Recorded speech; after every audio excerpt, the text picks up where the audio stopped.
அம்மா எதுவும் சொல்லல. வண்டியில உட்காந்துட்டு சும்மா நான் ஜாலியா போயிட்டு தான் இருந்தாங்க. அப்புறம் அங்க போனவங்க என்ன பண்ணாங்க, நான் வந்து பேஜர் வச்சுட்டு இருந்தேன் 90ல. அதுக்கப்புறம் போன் வாங்கினேன். இந்த போன் 20 வருஷமா வச்சுட்டு இருந்தேன். இதை பிடிங்கிறாங்க.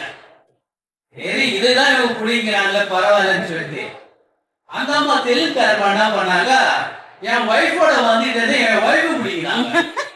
நீ 5ல போ, நீ 2ல போட்ட பாருங்க. அவங்க 5ல போய் படுத்துறாங்க, நான் 2ல போய் படுத்துறேன்.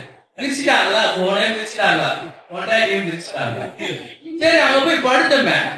அந்த அனைத்தையர் மகள் அவரு என்ன பிரிச்சுட்டாரு தெரியுங்களா, எனக்கு சுகர் கண்ட்ரோல பிரிச்சுட்டாரு. சூப்பர் சூப்பர் உங்களுக்கு எல்லோருக்கும் ஆரோக்கியமா கிடைக்கணும், சந்தோஷமா இருக்குன்னா இவங்களுடைய அறுவடை நிச்சயமா நம்ம கேட்கணும். எப்போ தியானம் பண்றதால நமக்கு ஒரு நல்ல பலன் கிடைக்கும். ஆனா அவங்களால என்ன லாபம் இருக்குது? அடுத்தவங்களை சந்தோஷப்படுறதால அவங்க லாபம் எதிர்பார்க்கறாங்க. நம்ம சந்தோஷமா இருக்கணும், நம்ம உடம்பு நல்லா ஆரோக்கியமா இருக்கணும்ன்றதுனால சில பேர் காசை வாங்கிட்டு எதாவது செய்யறாங்க. நீங்க யோகா கிளாஸ் போங்கன்றாங்க, சரி யோகா போங்கன்றாங்க, அந்த காசு வாங்குவாங்க. தியானத்துல அவங்க செலவு பண்றாங்க, அது பெரிய விஷயம். ஆனா அவங்க செலவு பண்றாங்க, நம்ம இருக்கக்கூடாது. நம்மளால முடிஞ்சது நம்ம ஏதாவது அவங்களுக்கு ஹெல்ப் பண்ணணும். அது ஒரு ஃபர்ஸ்ட் நம்ம மனசுல நம்ம எடுத்துட்டு செய்யணும். அவங்க எதிர்பார்க்க மாட்டேன்றாங்க, நான் கூட ஏதாவது அவங்களுக்கு செய்யணும் சொல்லி நினைச்சிட்டு இருக்கேன். உங்களை மாதிரி நல்ல உள்ளங்கள் நிச்சயமா செய்வீங்கன்ற நம்பிக்கை இருக்கு.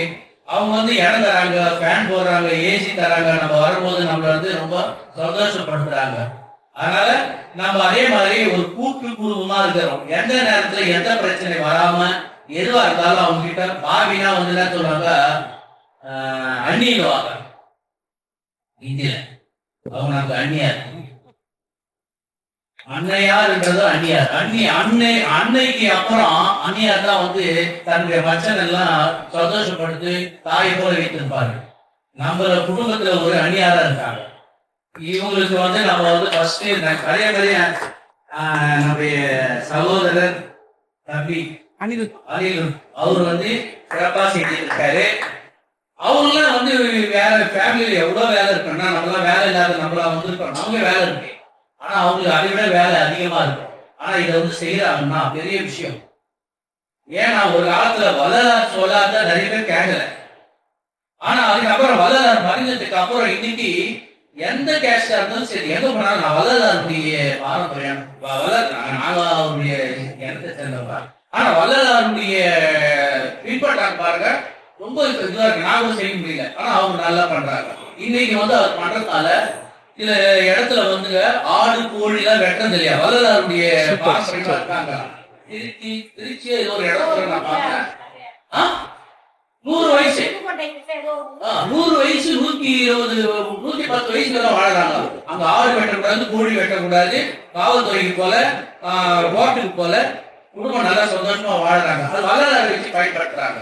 அதே மாதிரி இப்ப நம்ம தியானத்தை வச்சு பயன்படுத்தலாம். இங்க இருக்கிற குழந்தைங்க எல்லாருமே உங்க வீட்டுல போய் சொல்லுங்க, அப்பா கிட்ட சொல்லுங்க, அம்மா கிட்ட சொல்லுங்க. கிறிஸ்துவர்கள் என்ன சொல்றாங்க, நீ வான்றாங்கல்ல, அந்த மாதிரி நம்ம அதே மாதிரி நம்ம எடுத்துக்கிட்டு போய் நம்ம உண்மையை சொல்லணும், போய் சொல்லல.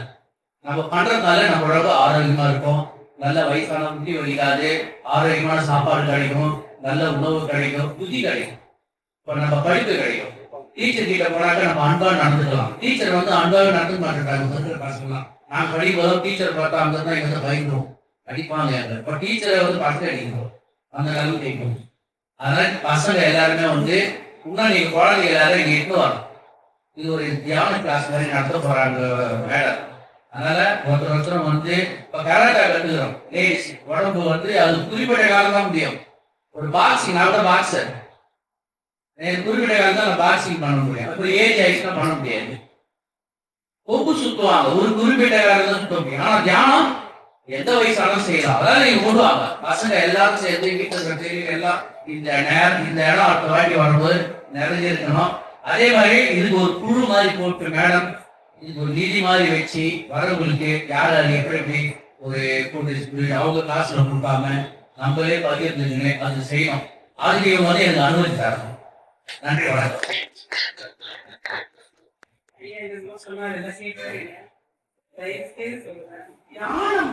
ரெகுலரா பண்ணீங்கன்னா அதுதான் எனக்கு செய்யற முதல் கடமை. ஏன்னா வள்ளலாரும் சொன்னாரு, புத்தரும் சொன்னாரு, இன்னும் யார் யாரோ சொன்னாரு. சிவன் கூட இப்ப கண்ண மூடி தியானம் பண்ணிட்டு தான் இருக்காரு. அந்த போட்டோ வச்சுதான் நம்ம சாமி கும்பிடுறோம். ஆனா அவர் சொன்ன மாதிரி கண்ண மூடி உட்காருமா இல்லையே. காஞ்சாதான் உங்களுக்கு அந்த என்லைட்மெண்ட் கிடைக்கும். இன்னைக்கு இங்க வர்றதுனால சந்தோஷமா இருக்கிறதுனால அதெல்லாம் ஒண்ணும் இல்லை. என்னால முடிஞ்சதுதான் நான் செய்ய முடியாதுன்னு நான் செய்யல. ஆனா அதை நீங்க ஃபாலோ பண்ணாதான். இப்ப அந்த பாட்டியம்மா இருக்காங்க, அவங்களுக்கு மன கஷ்டம் இருந்து, உடம்புல கஷ்டம் இருந்தது, முட்டி வலி, ஹாஸ்பிட்டல் போனா 6 லட்சம் 10 லட்சம் 6 லட்சம் 10 லட்சம் பரவாயில்ல கூட கொடுத்துடலாம். நான் அவர் பார்க்கறது லைஃப்லாம் அவங்க பார்க்கறது யார் சொல்லுங்க. அதாவது தியானம் பண்ணதுக்கு அப்புறம் மன வலியிலிருந்து வெளியில வந்தாங்க, முட்டி வலியிலிருந்து வெளியில வந்தாங்க, சுகர் டிபி நடக்க முடியாது, நடக்கிறாங்க, மயக்கம் வரும், அந்த மாதிரி ஒரே ஒரு இது கூட இல்லை. அவங்க ஃபாலோ பண்றாங்க, நம்மளும் ஃபாலோ பண்ணா போதும். தயவு செய்து எனக்கு எதனா செய்யணும்னு நீங்க நினைச்சீங்கன்னா தினமும் ஒரு 1/2 மணி நேரம் 1 மணி நேரம் தியானம் பண்ணீங்கன்னா அதுவே உங்களுக்குள்ள மாற்றம் வந்தாதான் என்னுடைய வெற்றி. எனக்கு நான் மாற்றம் வந்த வருஷம் எனக்கு வெற்றி. உங்களுக்குள்ள மாற்றம் வந்தாதான் எனக்கு வெற்றி. தயவு செய்து நான் இருக்கிறேன் கூப்பி உங்களை கேட்கிறேன். டெய்லி தியானம் பண்ணுங்க. இந்த டீச்சர் பள்ளி கூட அவங்க